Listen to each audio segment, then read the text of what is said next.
하나님의 말씀은 요한복음 4장 16절 말씀부터 26절 말씀이 되겠습니다. 요한복음 4장 16절 말씀부터 26절 말씀입니다.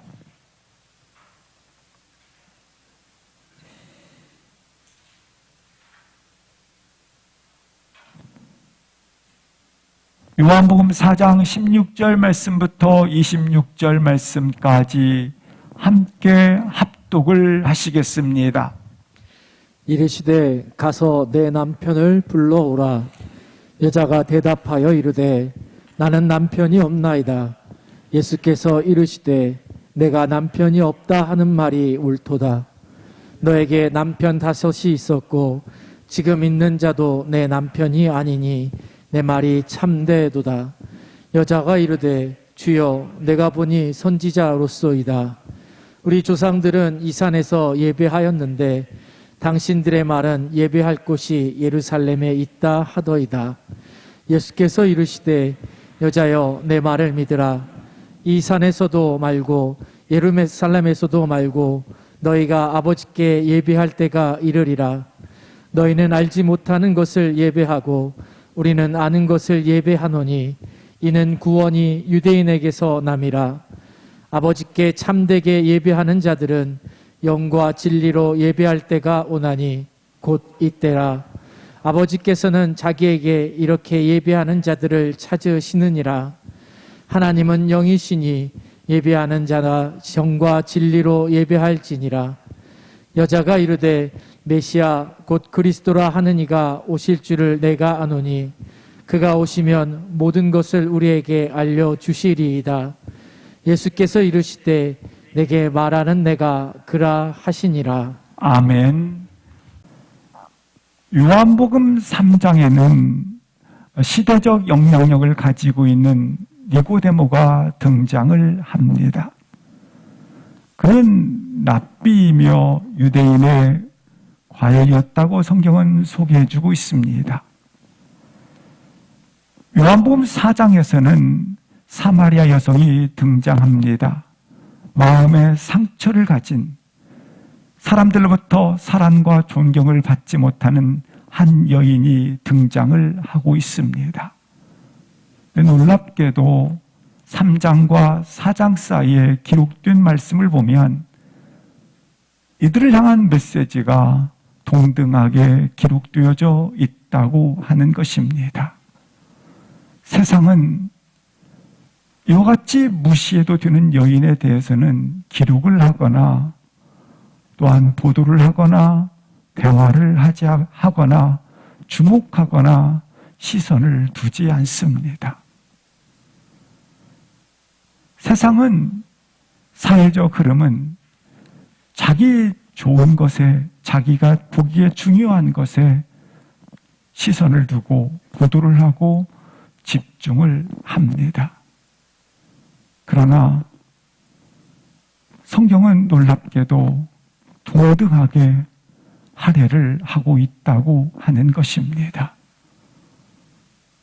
오늘 이 말씀을 통해서 다시 한번 우리 주님께서 이들을 어떻게 환영하고 대화를 하였는지 보혈을 통해서 보면서 나의 모든 판단과 또한 기준들이 세상의 흐름에 따라서 선택되어지고 결정되어지는 것이 아니라 하나님이 어떤 사람을 주목했고 그리고 성경은 어떻게 말씀하고 있는지가 우리의 기준이 될 수 있기를 주의 이름으로 기도합니다. 세상의 흐름이 기준이 되어지는 것이 아니라 하나님이 주목한 사람은 누구이고 그리고 하나님께서 어떻게 말씀하셨는지를 들음을 통해서 나의 기준 삼아 이 세상을 걸어가야 한다고 하는 것입니다. 어떤 사람은 중요한 사람과의 대화를 통해서 많은 이야기를 나누게 됩니다. 그러나 그 사람이 또 때로는 무시해도 될 만한 사람에 대해서는 대화도 하지 않을 뿐만 아니라 그리고 무시하는 경우를 종종 보게 됩니다. 우리 예수님께서는 무시해도 될 만한 사마리아 한 여성이 본문에 등장을 하고 있습니다. 그 여인에 대해서, 사마리아 여인에 대해서 예수님은 있는 그대로 받아들인 것입니다. 뿐만 아니라 자기를 낮추시사 여인과 대화를 나누고 있는 것을 보게 됩니다. 그런데 이렇게 이 모양 저 모양을 가지고 이렇게 저렇게 나도 모르는 사이에 사람에 대해서 정보를 가지고 있고, 그리고 나도 모르는 사이에 그런 판단과 결정을 통해서 대하고 있기 때문에 내 안에 교만과 그리고 아집과 내 안에 가지고 있는 오만들이 있음에도 불구하고 나 자신이 모른다고 하는 것입니다. 오만과 교만이 모르는 상태 속에서 사람을 대하게 된다고 하는 것입니다. 나는 모를지라도 중심을 보시는 주님은 아십니다. 정확하게 아실 뿐만 아니라 나를 꿰뚫어 보신다고 하는 것입니다. 그래서 우리가 이 세상 기준이 아니고, 내가 중요시 여기는, 내가 좋아하는 것이 기준이 아니고, 내 기준이 아니고 하나님의 생각이 기준이 되어 삶을 살아갈 수 있기를 주 이름으로 기도합니다. 하나님의 행하신 말씀은 무엇이고 하나님의 생각은 무엇인지를 물으며 걸어가야 한다고 하는 것입니다. 예수님은 사마리아 여인에게 내가 주는 물을 먹는 자는 영원히 목마르지 아니할 것이라고 말씀을 듣게 됩니다. 여인이 이 말씀을 들을 때에 영원히 목마르지 않은 생명을 마신다라는 것 때문에 기대감을 가지게 됩니다. 그러나 이 여인을 향해서 예수님께서 청천벽력과 같은 말씀 하십니다. 예상치 못한 말씀을 하십니다. 그 내용이 16절이 되겠습니다. 가서 내 남편을 불러오라는 말씀을 하신 것입니다.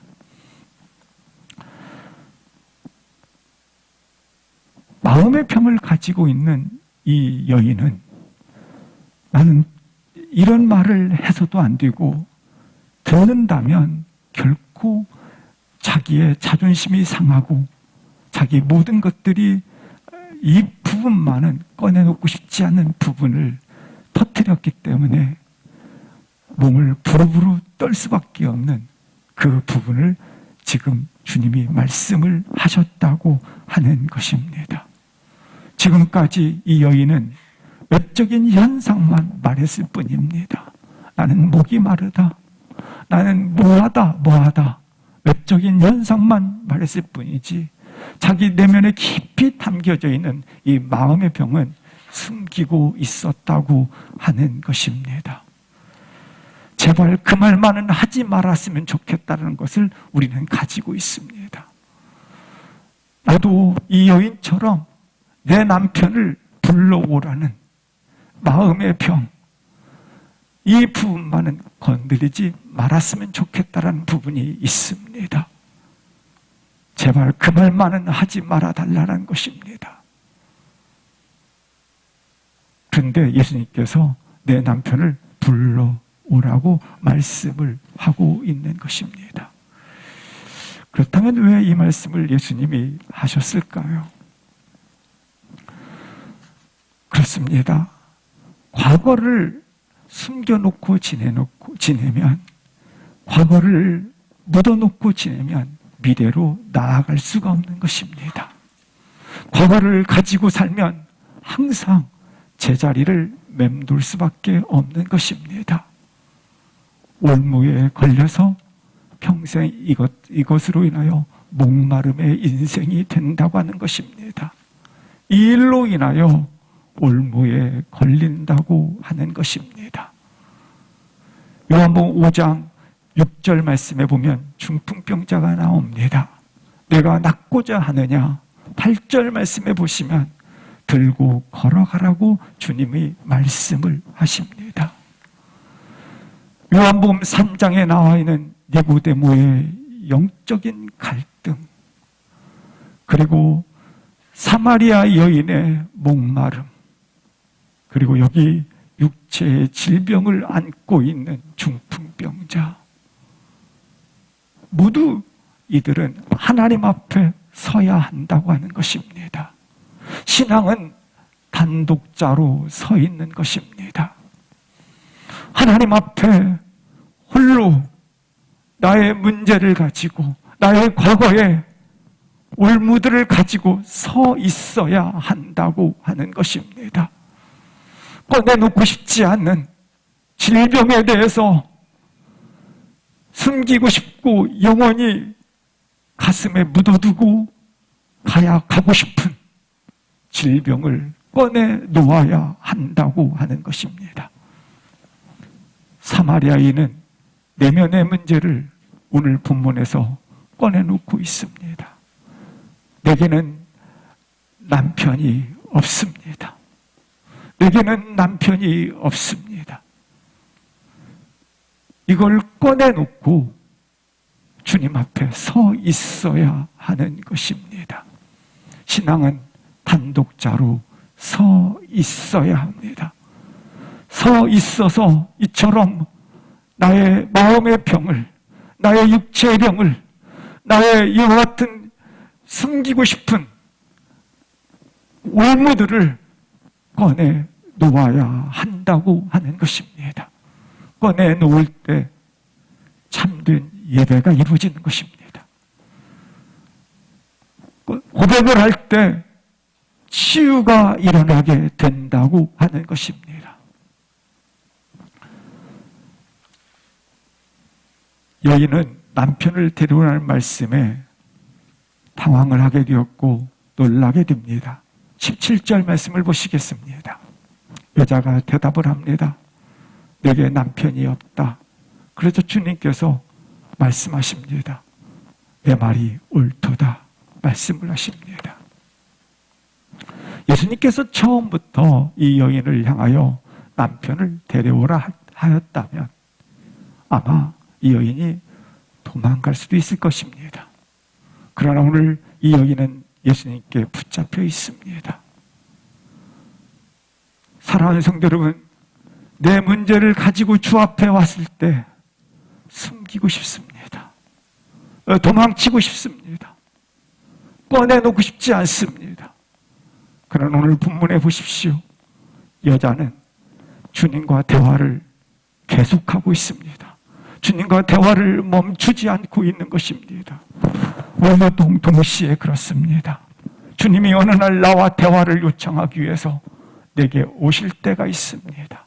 찬양을 통해서 오시기도 하고, 또 때로는 설교를 통해서 오시기도 하고, 때로는 우리 가운데 사랑하는 친구로부터, 성도로부터 전화 통화를 통해서 내게 주님의 대화가 올 때가 있습니다. 그때 도망치면 안 됩니다. 숨으면 안 됩니다. 주님 앞에 서 있어야 하는 것입니다. 그리고 주님과 대화를 계속 하셔야 하는 겁니다. 도망치면 안 됩니다. 피하면 안 됩니다. 숨으면 안 됩니다.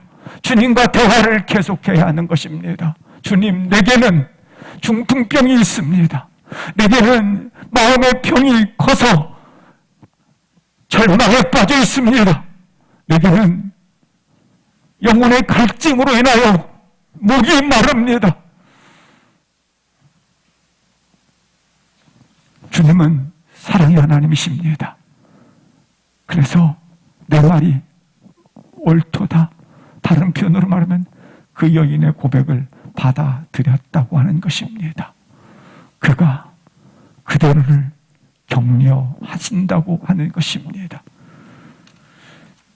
내 말이 맞다라는 것입니다. 너의 죄를 받아들인다가 아니라 너의 죄에 대해서는 내가 십자가에 죽었지만 내가 너를 받아들인다는 겁니다. 18절 말씀을 보시겠습니다. 주님께서 말씀하십니다. 남편 5이 있었으나 6번째가 아니겠습니까?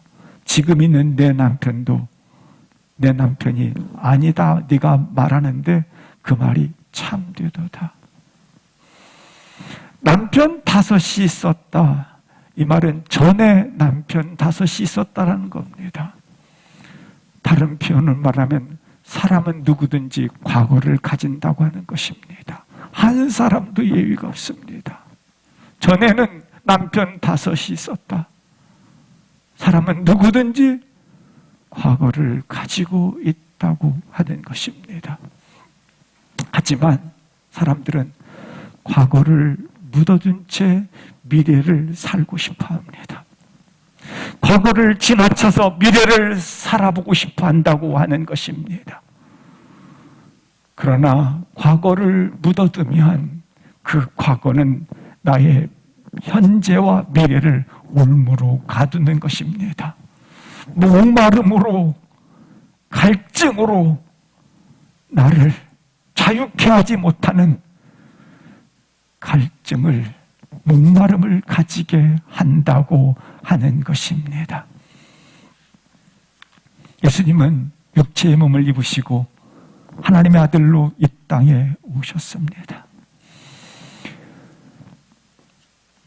그는 나의 이러한 과거를 아십니다. 나의 현재의 태도를 아시고 미래를 꿰뚫어 보시고 계십니다. 따라서 아시는 그분에게 숨기지 마십시오. 아시는 그분을 도망치지 마십시오. 숨기고 도망친다 할지라도 이것은 그가 모르신다면 모를까. 사람은 속일 수 있을지라도 결코 하나님은 속일 수 없지 않습니까? 아시는 그분에게 숨긴다면 얼마나 어리석은 일이 되겠습니까? 아시는 그분에게 나의 모든 것을 토로해 내는 것입니다. 나의 모든 것을 쏟아내는 것입니다. 그는 나의 죄를 보혈의 피로 내 말이 참되도다 사해 주실 뿐만 아니라 죄 없다 하십니다. 받아 주신다라고 하는 것입니다. 내 말이 참되도다, 참된 신앙 고백이 된다고 하는 것입니다. 단독자로 서 있음을 반드시 기억하시고 도망하거나 숨지 마십시오. 멈추지 말고 계속 그분과 대화를 해가시기를 주의 이름으로 축복합니다. 4장 19절 말씀을 보시겠습니다. 여자가 이르되 주여 내가 보니 선지라 로쏘이다. 2가지 독특한 단어를 여인도 자신도 모르게 고백을 하고 있습니다. 주여와 선지자로서이다 부분이 되겠습니다. 예수님을 향한 인식의 변화가 나타나고 있는 것입니다. 여기 보니까 주여 내가 보니, 주여 제가 봅니다. 내가 봤다는 어떻게 보였느냐. 이 여인은 처음에는 예수님에 대해서 이렇게 보였습니다. 요한복음 6장 9절 보시겠습니다. 사마리아 여인이 예수님을 볼 때에 이렇게 보았습니다.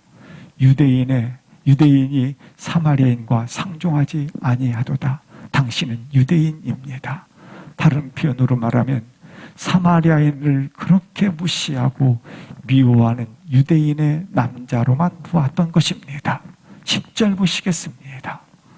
대화 중에 문이 열려서 당신은 하나님의 선물을 나에게 전해주러 온 자라고 생각을 했습니다. 하나님의 선물을 주는 자로 생각을 했습니다. 19절을 다시 보시겠습니다. 지금은 그가 주여와 선지자로 고백을 하고 있습니다.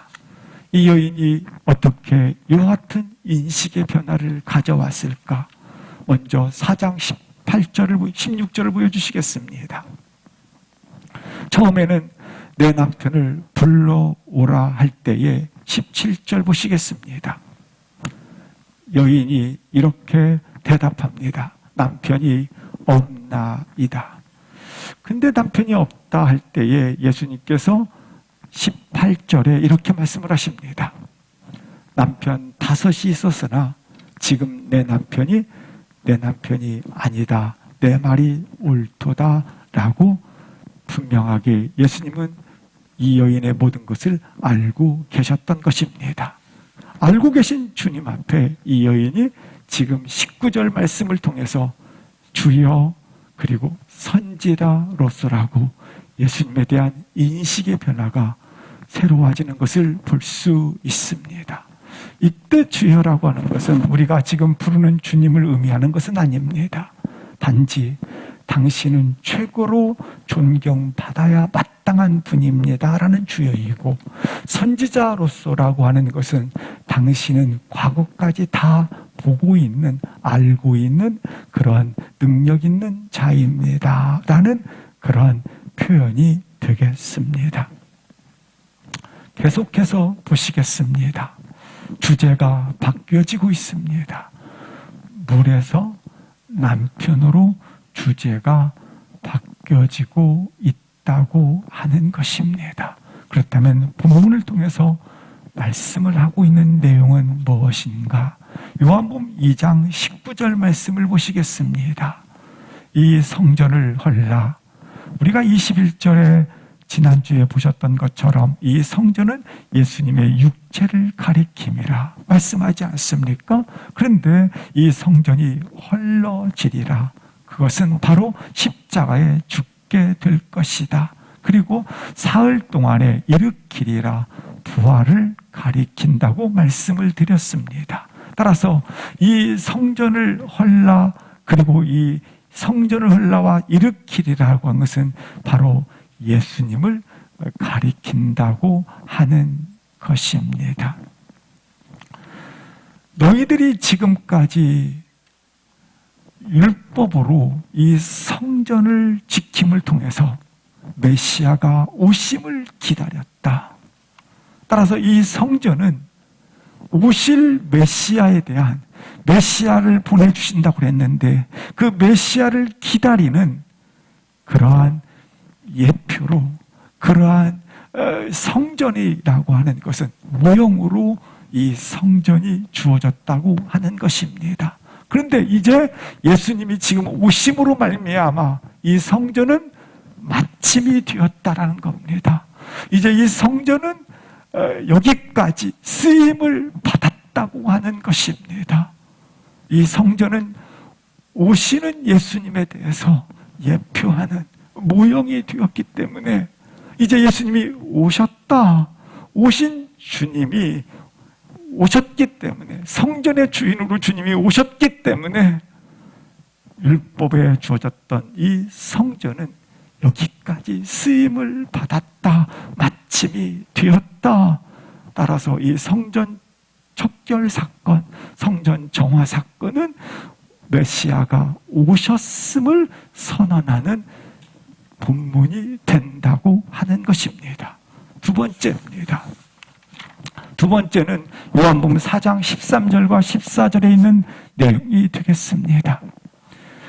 여기 지난주에 말씀을 나눠드렸던 것처럼 샘을 주는 것이 아니라 샘물을 주신다고 말씀을 하고 있습니다. 근데 13절에는 이런 말씀이 있습니다. 이 물을 마시는 자마다 조상들의 우물, 아브라함, 이삭, 야곱의 우물을 마시는 자마다 다시 목마르려니와, 사마리아인들이 마시는 물들은 율법 종교를 말합니다. 율법 종교, 그 물을 마시는 자마다, 그 율법을 통해서 주어지는 것마다 항상 목마르다고 하는 겁니다. 갈증을 느낀다고 하는 겁니다. 그러나 내가 주는 물을 먹는 자는 영원히 목마르지 아니하리라. 14절 말씀을 보시면 이렇게 말씀하고 있습니다. 물을 주는 것이지 반드시 샘을 주는 게 아닙니다. 이 근데 보니까 내가 주는 물이니까 예수님이 주는 물이 아니겠습니까? 샘이 아니라 물을 주시는 겁니다. 내가 주는 물이니까 이 샘은 누구를 지칭합니까? 예수 그리스도를 지칭을 하게 된다고 하는 것입니다. 예수님 자신이 샘이라고 하는 것입니다. 따라서 우리가 성전은 참된 성전은 누구신가? 예수 그리스도 그가 오셨다. 그리고 오늘 참된 샘 생명수는 누구신가? 예수 그리스도 그가 오셨다라고 하는 것입니다. 마찬가지로 오늘 본문에도 6명의 남편이 있었지만 참 신랑이 아니었다. 그런데 참 신랑인 그가 사마리아인에게 예수님께서 하시는 말씀, 그가 뭐 하셨다? 오셨다라고 하는 것입니다. 그동안에 혹시나 첫 번째 남편은 돈을 많이 가졌기 때문에, 두 번째 남편은 권력이 있기 때문에 이 수가성 여인이 남편 바꿔치기 하는 여인인가 이렇게 몰아세우는 경우가 있었습니다. 그러나 그와 같은 것이 아니라 오늘 이처럼 율법이 마침이 되었고 이 율법을 가지는 것은 늘 목마르다. 그러나 예수 그리스도가 오심으로 말미암아 우리 가운데 영생하도록 솟아나는 생명수 강물이 흘러가리라. 따라서 주 안에 있는 자들은 영원히 목마르지 않는 생명수 샘물을 뭐하는 것이다? 마시는 자이다. 주 안에 있을 때만이. 본문에 나와 있는 유대 율법에 의해서 주어지는 계례 정혼법, 이 결혼식은 어떻게 이루어졌느냐 하면 이 계대 정혼법은 종족 보존을 위해서 있었습니다. 그래서 남편이 그만 죽게 되면, 자식 없이 죽게 되면 둘째가 형수와 결혼해서 살게 됩니다. 형수와 결혼해서 살다가 그만 이 둘째마저 아들 없이 죽게 되면 다시 셋째와, 다른 표현으로 말하면 이 여인이 남자를 바꿔치기 했다. 권력을 가진 사람을 바꿔치기 하고 돈 있는 사람을 바꿔치기 했다가 아니라 이처럼 잘못된 악한 법, 그래서 이 여인을 마치 한 여인을 속박해버렸고 잘못된 이와 같은 법이 이 여인을 결국 피폐하고 그리고 절망 가운데 살아가는 여인으로 그렇게 덮어 씌웠다라는 겁니다. 그렇게 만들어버린 여인이 되었다고 하는 것입니다. 그런데 이 여인이 놀랍게 7번째, 참 신랑 되신 주님이 너에게 오셨다. 근데 그 앞에 누가 있다? 참 신랑 되신 그분이 내 앞에 지금 왔다라는 겁니다. 다른 표현으로 말하면 성전을 통해서 참 성전이신 주님, 그리고 두 번째 이 물을 통해서 참 생명이신 주님, 그리고 여기 남편 문제를 통해서 참 남편이신, 참 신랑 되신 그분이 너에게 오셨다. 그 참 신랑은 너에게 무엇을 주노라? 천국을 선물로 주느니라. 이 천국은 내가 너에게 이론을 설명하기 위해서, 예수님께서 이론적으로 천국을 설명하기 위해서 온 것이 아니라 설명을 하시지만 천국을 나눠주러 너에게 왔다라는 겁니다. 우리 사랑하는 식구분들에게 하나님 앞에 나는 이런 마음의 병이 있습니다. 단독자로 서게 되면 나의 고백을 들으시고 맞다라고 고백하는 참 신앙 고백이 있는 그곳에 회복이 일어나게 되고, 그리고 놀랍게 천국을 나누어 주시는 주님으로 인하여 그 천국을 누리게 된다. 이 천국의 참 신랑 되신 주님이 너에게 왔다. 이렇게 말씀을 하고 있다고 하는 것입니다. 이 여인은 예수님과의 대화를 통해서 자신의 깊은 내면을 보게 됩니다. 나는 지금까지 나타난 현상들로 인하여 문제가 있다고 생각을 했습니다. 나는 이것이 문제, 저것이 문제라고 생각을 했습니다. 그러나 결국은 나의 내면의 마음의 병과 모든 문제들은 결국 뭐에 있구나? 그들은 내면의 영적인 문제에 있다라는 것을 여인이 보게 된 것입니다. 다시 한번 우리도 나의 모든 문제들을, 나타난 현상들의 모든 문제들을 나는 영적인 문제에 있음을 볼 수 있는 아름다운 능력이 있기를 주의 이름으로 기도합니다. 그것은 바로 예배의 문제였다고 하는 것입니다. 20절을 함께 합독하시겠습니다. 사람들은 이 산에서 예배하였는데 당신들의 말은 예배할 곳이 예루살렘에 있다 하더이다. 내 모든 문제는 내 내면에 영적인 문제에 있습니다. 근데 그 중에서 가장 중요한 것 바로 예배의 문제였다라고 하는 것입니다. 이 여인과의 첫 만남의 주제 대화는 물이었습니다. 두 번째 주제 대화는 남편 문제였습니다.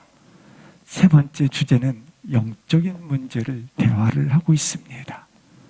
사랑하는 성도 여러분, 우리의 대화가 먹고 마시는 것 대화하십시오. 그리고 직장과 가정과 살림들에 대해서, 나라에 대해서 대화하십시오. 그러나 이것만 가지고 대화가 마치면 나는 목마른 자로 대화를 마치는 겁니다. 오늘 더 나아가 영적인 문제까지, 예배까지 대화할 수 있기를 주의 이름으로 기도합니다. 여인을 보십시오. 여기 대화하지 말라는 얘기 아니에요. 이 여인을 통해서 우리 두 가지를 볼 수 있습니다. 하나는 끝까지 끊임없이 주님과 대화하십시오. 이 여인이 주님과 대화를 하고 있지 않습니까? 주님은 순간적으로, 또 때로는 갑자기 우리 가운데 대화를 요청해 오실 때가 있습니다. 도망하거나 피하지 마십시오. 숨지 마십시오. 끊임없이 대화하십시오. 힘써 여호와를 알라고 말씀합니다. 장성한 분량까지 잘하라고 말씀합니다. 그러므로 큐티로 대화하시고, 예배로 대화하시고, 성경 읽기로 대화하시고, 멈추지 말고 대화를 하실 수 있기를 바랍니다. 또 하나가 있습니다. 이 여인처럼 신앙은 단독자로 서 계시는 겁니다. 주님은 우리의 태부까지 꿰뚫어 보고 계십니다. 알고 계십니다.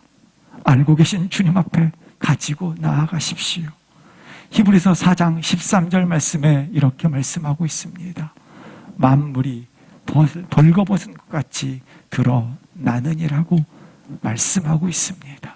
사람은 속일 수 있을지라도 하나님은 결코 속일 수 없습니다. 그러므로 하나님 앞에 가지고 나아가십시오. 토로하십시오. 벌거벗은 것 같이 아시는 하나님 앞에 나를 내려놓으십시오. 내가 하나님 앞에 서면 설수록 나는 피할 수 없는 엄청난 죄인임이 보이게 될 것입니다. 이 여인처럼 말입니다. 엄청난 죄인임이 보일 때 길이 없을 것이고, 동시에 어찌 보면 모든 것들이 진리가 없어 보일 것이고 생명이 없어 보일 것입니다. 어디를 가든지 치료되어지고 회복되어지고 동시에 다시 새롭게 되어질 길이 없을 듯 보입니다. 그러나 하나님 앞에 가지고 나아가시면 놀랍게 그가 길이 되어주시고 생명이 되시고 진리가 되어 주신다는 사실을 보게 될 것입니다. 성경에 한 가지만 더 보시면 3장 23절을 보시겠습니다. 모든 사람은 죄인입니다. 한 사람도 예의가 없습니다. 의인은 없나니 한 사람도 없다고 말씀을 하고 있습니다. 따라서 죄인이기 때문에 하나님 앞에 나아갈 수가 없습니다. 하나님 앞에 설 수가 없습니다. 하나님의 영광에 이르지 못합니다. 6장 23절을 보시겠습니다. 그 결과 사망입니다. 죽음입니다. 그런데 우리 가운데 소망이 있습니다. 바로 하나님의 은혜입니다. 하나님의 은혜이신 예수 주 안에서 영생하니라 그랬습니다. 불행한 것은 사망이요 죽음이지만 소망이 있습니다. 그것은 그리스도 안에서 영생이 있다고 하는 것입니다. 로마서 8장 1절 말씀해 보시면 예수 안에는 결코 정죄함이 없느니라. 8장 2절 말씀해 보면 예수 안에는 죄와 사망의 법에서 자유케 되었느니라. 8장 15절 말씀해 보시면 무서워하는 영이 아니라 양자의 영을 받음으로 말미암아 하나님을 아버지라 부르는 것이 되었다. 다시 말씀드리면 하나님과 나 사이에 복된 관계 형성이 되었다고 하는 것입니다. 8장 17절 말씀해 보시면 나는 하나님의 영광의 상속자가 되었다고 말씀을 하고 있습니다. 8장 26절 말씀해 보시면 우리를 위하여 성령님께서 친히 간구하심으로 말미암아 나로 하나님의 뜻에 서 있게 하셨다고 말씀을 하고 있는 것입니다. 우리는 분명히 갈증과 목마름으로 이 수가성 여인처럼 그렇게 탄식하며 이 수가성 여인처럼 절망하며 지낼 수밖에 없는 인생이 되었던 것, 인생이었습니다. 그러나 놀랍게 영원히 목마르지 않는 영원한 샘물이신 주 안에서 가라지 않는, 그리고 그 생명수 강물이 흐르는 가운데 생명의 축복을 가진 자로 살아가고 있음을 볼 수 있기를 주의 이름으로 기도합니다. 사랑하는 성도 여러분, 주님께서 말씀하십니다. 여인아 남편을 불러오라. 우리 가운데 가장 꺼내놓고 싶지 않는, 과거를 가지지 않는 사람이 없습니다. 그러나 이 과거를 그냥 지나쳐버리면 올무가 되는 것이고 제자리일 수밖에 없고, 그리고 지나치면 미래를 향할 수가 없습니다. 고통스럽지만 토해내야 되고 쏟아놓으셔야 되고 고백을 해야 합니다. 숨기지 아니하고 고백을 할 때 우리 하나님께서 분명히 말씀하지 않습니까? 맞다, 받아들였다는 겁니다. 우리가 잘 아시는 마태복음 11장 28절 말씀에 보면 수고하고 무거운 짐진 자들아 다 내게로 오라고 말씀합니다. 주 앞에 가는 것입니다. 자신의 허물과 실수를 토해내고 고백하는 것, 사랑의 하나님께서 맞다, 그 고백을 들으시고 참 신앙 고백이다, 삶의 굴레에 나를 버려두지 아니하시고 자유롭게 되는 그러한 영생의 샘물을 마시게 하신다라는 겁니다. 이렇게 하시는 분은 누구시다? 주 하나님이십니다. 요한복음 4장 25절 26절 보시면 이런 말씀이 있습니다. 특별히 메시아가 곧 오실 것을 여자가 이르되 압니다. 그래서 26절에 이 합도하시겠습니다. 시작. 예수께서 이르시되 내게 말하는 내가 그라 하시니라. 여기 여인에게 메시아가 곧 오실 줄 아나이다. 그러자 예수님께서 내가 그라, 내가 그라, 내가 그리스도이니라, 내가 메시아이니라. 다른 표현으로 말하면 내가 스스로 있는 하나님이니라. 놀랍게 이 본문은 내가 그라는 표현은 내가 하나님이라고 예수님이 자신을 분명하게 말씀해 주셨다라고 하는 겁니다. 이 요한복음에는 내가 하나님이라는 표현이 오늘 본문 처음 나오지만 곳곳에 내가 하나님이다 라고 말씀하고 있습니다. 내가 하나님이라는 표현을 같은 동의어로 출애굽기에서 그대로 썼습니다. 출애굽기 3장 14절 보시겠습니다. 여기 보면 나는 스스로 있는 자이니라. 그리고 방금 읽었던 26절에 내가 그라와 같은 동의어라고 하는 것입니다. 예수 그리스도는 하나님이십니다. 예수 그리스도는 하나님이십니다. 하나님만이 우리를 목마르지 않게 자유롭게 생수의 강물로 영생케 하시는 분이십니다. 나는 그라, 나는 스스로 있는 자니라, 나는 메시아 아니라. 하나님 그분의 능력으로 이와 같이 자유한 자로 걸어갈 수 있기를 주의 이름으로 기도합니다. 아멘. 일어나